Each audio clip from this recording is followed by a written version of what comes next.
Hello students, good morning students. Data collection का आज हम अगला तरीका डिस्कस करेंगे और जिसका नाम है information from local resources and और कॉरस्पॉन्डेंट्स, यानी स्थानीय स्रोत और संवाददाताओं से सूचना प्राप्ति।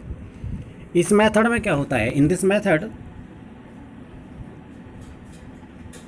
The investigator appoints local persons or correspondents at different places.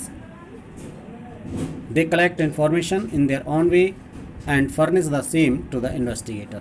मतलब इसमें होता क्या है कि जो इन्वेस्टिगेटर होता है वो अलग अलग डिफरेंट प्लेसेस पर, अलग अलग स्थानों पर अपने पर्सन्स, अपने आदमी नियुक्त कर देता है या संवाददाता नियुक्त कर देता है, कॉरस्पॉन्डेंट नियुक्त कर देता है, और वे अपने तरीके से इंफॉर्मेशन को कलेक्ट करते हैं और इन्वेस्टिगेटर के पास भेज देते हैं। कुल मिलाकर इस मेथड में इन्वेस्टिगेटर कोई इन्फॉर्मेशन कलेक्ट नहीं करता, बल्कि उसके द्वारा नियुक्त किए गए व्यक्ति, स्थानीय व्यक्ति या संवाददाता इन्फॉर्मेशन को कलेक्ट करते हैं और इन्वेस्टिगेटर के पास भेजते हैं।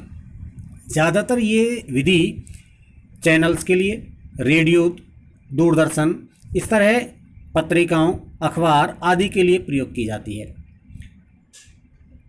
अब इसके कुछ मेरिट्स हैं और कुछ डीमेरिट्स हैं। तो इसके मेरिट्स कौन कौन से हैं? इसके मेरिट्स हैं, पहला मेरिट है इसका इकोनॉमिकल, मितव्ययी, यानी इसमें मनी, टाइम और एफर्ट्स, धन, समय और परिश्रम तीनों की ही बचत होती है, क्योंकि स्थानीय व्यक्ति अपने स्थान से ही सूचनाओं को इकट्ठा करता है, तो उसे समय, धन और परिश्रम कम करना पड़ता है। दूसरा है वाइड कवरेज। वाइड कवरेज का मतलब है कि इसमें जो सूचना हमें प्राप्त होती है वो दूर दूर तक के स्थानों से प्राप्त हो जाती है, इसलिए इस मेथड के अंदर हम बहुत बड़े क्षेत्र से सूचनाएं प्राप्त कर पाते हैं। तीसरी है कंटिन्यूटी। कंटिन्यूटी का मतलब है लगातार। आप जानते हैं कि अखबार, चैनल्स, रेडियो, इन सब पत्रिकाएं, इन सब के लिए कंटिन्यूअस इन्फॉर्मेशन चाहिए। तो जो कॉरस्पॉन्डेंट्स होते हैं या स्थानीय व्यक्ति होते हैं वो लगातार इनके लिए सूचनाएं भेजते रहते हैं, कंटिन्यूटी बनी रहती है सूचनाओं में। उसके बाद चौथा नंबर आता है सुटेबल फॉर स्पेशल पर्पस, यानी ये जो विधि है विशेष परिस्थितियों के लिए या विशेष उद्देश्यों के लिए उपयुक्त होती है। ज़्यादातर कृषि उत्पादों के लिए अगर हमें कीमत सूचकांक बनाना है तो हमें जो अनाज की मंडियां हैं, विभिन्न अनाज की मंडियां हैं, उनसे हमें कोटेशंस आदि प्राप्त होते रहते हैं। अब इसके जहाँ इतने गुण हैं वहीं इसमें कुछ अवगुण यानी डीमेरिट्स भी पाए जाते हैं।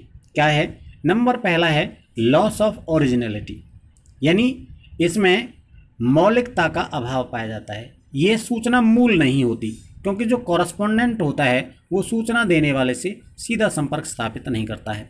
सपोज करके चलिए कहीं कोई एक्सीडेंट हो गया और वहाँ कोई संवाददाता सूचना लेने जाता है, तो वो उन लोगों से सूचना प्राप्त करता है जो वहाँ स्थित होते हैं या उनसे संबंधित होते हैं, तो उसी प्रकार की सूचना को भेज देता है। तो इसमें ओरिजिनलिटी का अभाव पाया जाता है। दूसरा है लैक ऑफ यूनिफॉर्मिटी, यानी इसमें एक रूपता का भी अभाव पाया जाता है।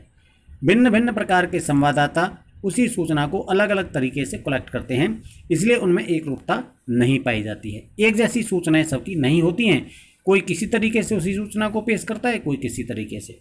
इसके बाद इसमें पर्सनल बायस यानी पक्षपात भी होता है। जो सूचना इकट्ठी करने वाला है, पर्सनल जो व्यक्ति है, लोकल पर्सन है या कॉरस्पॉन्डेंट है, वो सूचना इकट्ठा करने के बाद अपनी तरफ से उसमें कुछ कम भी कर सकता है और कुछ बढ़ा चढ़ा कर भी दे सकता है सूचना को, तो उसमें उसके व्यक्तिगत पक्षपात की संभावना होती है। लेस एक्यूरेट, यानी इसमें शुद्धता की कमी होती है।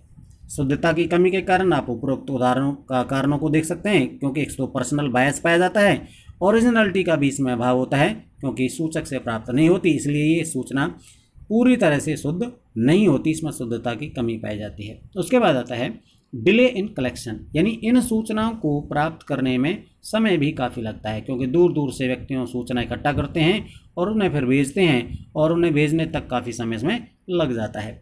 तो ये था बच्चों इंफॉर्मेशन फ्रॉम लोकल सोर्सेज और कॉरस्पॉन्डेंट्स और इसके मेरिट्स एंड डीमेरिट्स। उसके बाद अगला फोर्थ मेथड इसका हम डिस्कस करेंगे कल। Thank you.